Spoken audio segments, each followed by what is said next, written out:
Cara, sinceramente, eu não tenho problema nenhum com coach. O problema é o lugar onde eles colocam o coach. Então, o coaching no mundo empresarial, na preparação de líderes, na tua vida pessoal, ele pode ser uma bênção, né? O que as pessoas não sabem, por exemplo, eu estudei coaching muitos anos, quando aqui no Brasil ainda nem se ouvia falar. Como eu morei muitos anos nos Estados Unidos, muitos anos na Europa, 16 anos, naquela época eu aprendi muito sobre coaching, eu estudei sobre coaching e quase ninguém sabe disso. Teve uma época que eu queria ser coach. Só que estudando a palavra de Deus e vendo a situação, eu comecei a perceber que as duas coisas não poderiam andar juntas em um lugar. Que lugar é esse? No púlpito. No lugar onde a palavra de Deus deve ser pregada. Quando se misturam as coisas, aí que o problema começa a acontecer. Começou a acontecer no meu ministério e os problemas são óbvios, são muito claros, são muito expressivos, dá para ver exatamente qual que é o problema. Se eu acho que o coach pode ajudar a igreja de alguma forma, eu acho que pode. Muito especificamente em lugares muito bem aplicados. Por exemplo, na liderança. Quando a liderança se reúne, da forma que o pastor trata a liderança, da forma que você prepara os teus líderes, mas bem longe do púlpito. Eu acho isso um lugar que sim, poderíamos aplicar o coach dentro da igreja de uma forma bem limitada. Aonde começa o problema? Quando a gente leva o coach para cima do púlpito da igreja. Aí começam a misturar as coisas e eu descobri, né, na minha caminhada já, como eu falei, antes de chegar no Brasil eu já caminhava muito perto do coaching. Eu acho até engraçado, porque eu li muitos livros, né? Tipo, eu tô falando de 5, 8 anos atrás. E hoje você começa a escutar essas palestras de coaching no lugar de púlpito, no lugar da igreja, e a gente começa a ouvir as mesmas frases, os mesmos princípios que estão em livros de autoajuda. Eu acho que se você precisa de autoajuda, vai na livraria e compra um livro. Na igreja a gente não está procurando autoajuda. Na igreja nós estamos buscando a presença de Deus, a palavra de Deus, aquilo que Deus quer falar conosco. E muitas vezes aí que tá, conflita de frente com o que o coaching prega. Ó, eu posso citar para você umas 5 mentiras que o coaching prega no púlpito, nas igrejas, e tem sido muito danino, tem causado muito estrago, as pessoas não estão percebendo. Então a primeira mentira: você é dono do teu próprio destino. Você escuta isso constantemente. Você pode ver aí, a maioria dos coaches que estão nos púlpitos pregam isso. Você é dono do teu destino. As tuas decisões vão determinar o teu destino. E eu não concordo com isso. Eu creio que existem os tempos de Deus. A palavra de Deus diz que Ele escreveu nossos dias. Então existe um plano, um destino que Deus traçou para mim. Se você parar para pensar na vida de José, ele só parecia que estava dando errado. Poxa, ele foi vendido pelos irmãos. Isso é um fracasso. Ele foi vendido como escravo. Ele foi parar como servo de Potifar. Ele foi injustiçado pela esposa de Potifar. Você vê, é uma vida que vai de fracasso em fracasso, mas Deus traçou aquele destino para ele, porque aquela via de fracassos, entre aspas, era o que ia fazer ele chegar aonde ele tinha que chegar, no trono do Egito. Desde a perspectiva que o coach nos mostra, ele era um fracassado o tempo todo.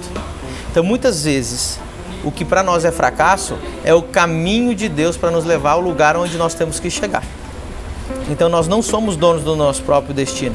Algo que eu escuto tem um pastor amigo meu, né, que ele sempre fala assim: quando você está no propósito de Deus e quando Deus quer que as coisas deem certo, até quando você faz uma coisa errada, dá certo.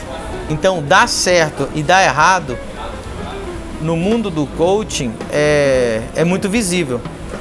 Para Deus, até quando está dando errado, muitas vezes está dando certo.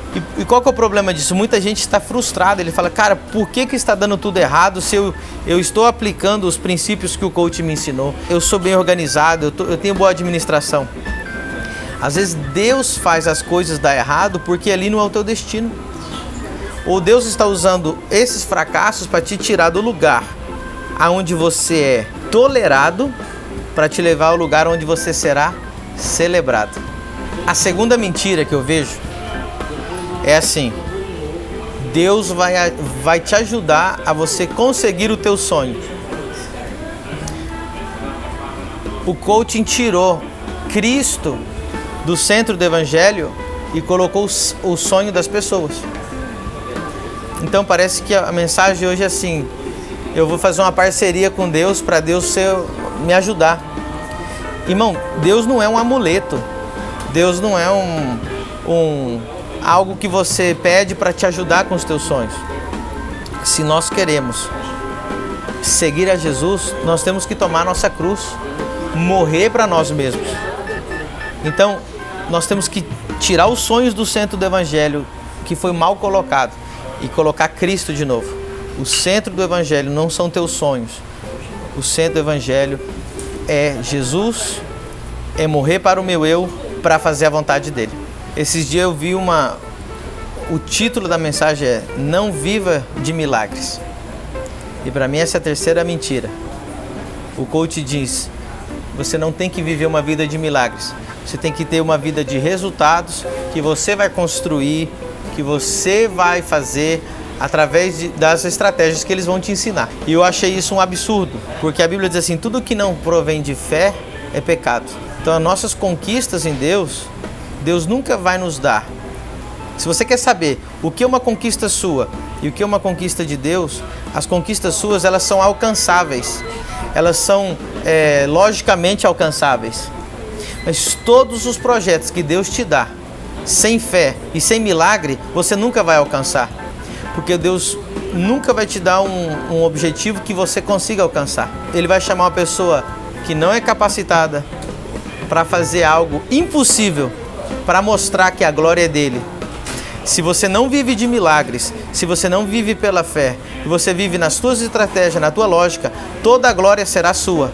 Então é mais uma mentira que nós temos que tirar dos púlpitos da nossa igreja. Viva sim uma fé de milagres, uma vida de milagres, viva sim. Os projetos de Deus para você não são alcançáveis pela tua força humana, é a glória dele. E quando você alcançar, você vai falar assim, foi Deus que fez, foi a graça de Deus, foi Ele que me ajudou a conquistar isso. O que eu chamaria da quarta mentira é que uma vez eu escutei da boca de um coach, Jesus foi o maior coach de todos os tempos. Cara, eu achei isso o pior absurdo. As pessoas têm mania, quando o cara é muito humanista, e para mim, praticamente não é nem convertido, não tem um encontro com Deus, ele aplica a vida dele, ele se compara com Jesus. Eu já vi psicólogo falar, Jesus foi o maior psicólogo de todos os tempos. Eu vi psicanalista falar, Jesus foi o maior psicanalista de todos os tempos. E agora, Jesus foi o maior coach. Você quer se igualar a Jesus, Irmão, você está falando de Deus. Você tem que ter temor de Deus, rebaixar de Jesus e colocar ele a nível de coach. Como que Jesus é um treinador que vai fazer as pessoas alcançar os seus objetivos. Jesus tinha uma multidão de 20 mil pessoas. Ele bateu tão duro em falando do evangelho, falando de morrer para si mesmo, de comer da sua carne, de beber do seu sangue, que foi todo mundo embora, sobraram os 12 discípulos. E Jesus ainda falou, vocês querem ir embora também? Então, o objetivo de Jesus não era preparar as pessoas para conquistar os seus sonhos. Jesus, os profetas, os homens de Deus, eles revelam Deus dentro de você.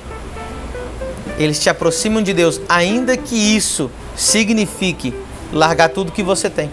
Jesus se encontrou com o jovem rico. Se Jesus fosse coach, encontrasse o jovem rico, ele falasse assim, cara, achei o cara certo para financiar tudo que eu preciso. Um jovem muito rico. Mas como Jesus não era coach e sabia que ele amava o dinheiro, o que ele mandou ele fazer? Vende tudo que você tem e dá aos pobres. Eu quero ver um coach hoje falar para os ricos: larga tudo que você tem. Eu duvido.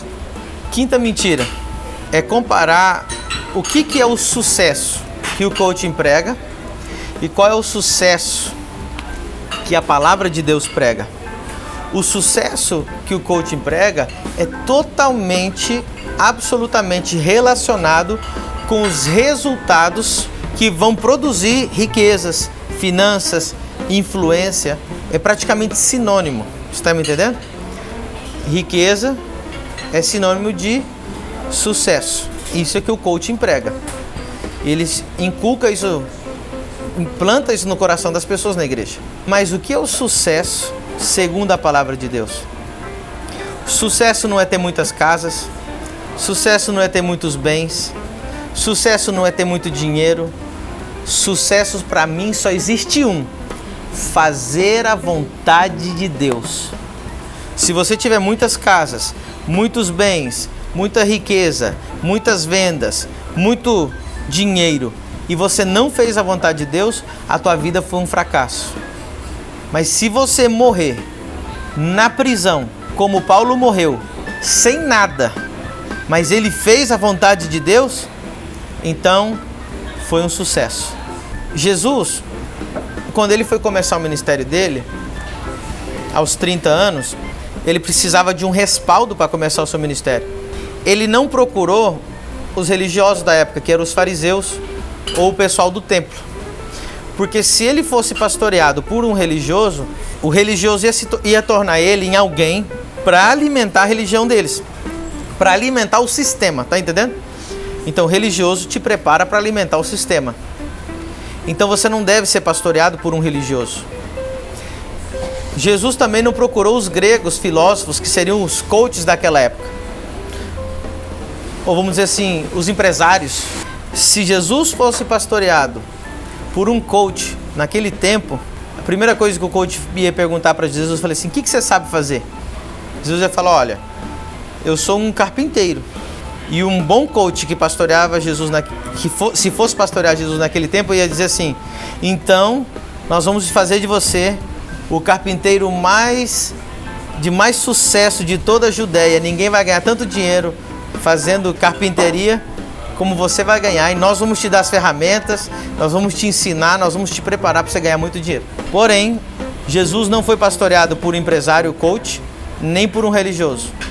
Jesus foi pastoreado, ele se submeteu à voz que clamava no deserto. Um homem que era profeta, um homem que entendia a voz de Deus, um homem que conhecia o coração de Deus, um homem que tinha visão espiritual. Esse homem era João Batista. Ele batizou Jesus. E quando ele viu Jesus, ele não viu o carpinteiro, nem viu o rabi, teólogo, que poderia alimentar a religiosidade. O que ele viu? Você é o Cordeiro de Deus que tira o pecado do mundo. Então, quando você é pastoreado por um verdadeiro profeta, ele mostra qual é a sua identidade antes do seu nascimento, quem você é para Deus, qual o teu destino em Deus, ainda que esse destino signifique a morte. João Batista revelou: o teu destino é ser o Cordeiro de Deus, o teu destino é morrer. Quantos jovens hoje têm chamado, a gente não sabe, de ir para a África, de fazer missões, de entregar tudo, de vender tudo, a gente não sabe que chamados tem. E eles estão sendo pastoreados por coaches que só estão dizendo para ele: você tem que ganhar dinheiro, você tem que ter uma empresa, você tem que ter sucesso. O coach muitas vezes está matando a identidade de Deus. Eu termino dizendo isso aqui: o coach alimenta a identidade terrestre, o carpinteiro. Mas o verdadeiro profeta, o verdadeiro homem de Deus, ele alimenta a tua identidade celestial, tua identidade em Deus.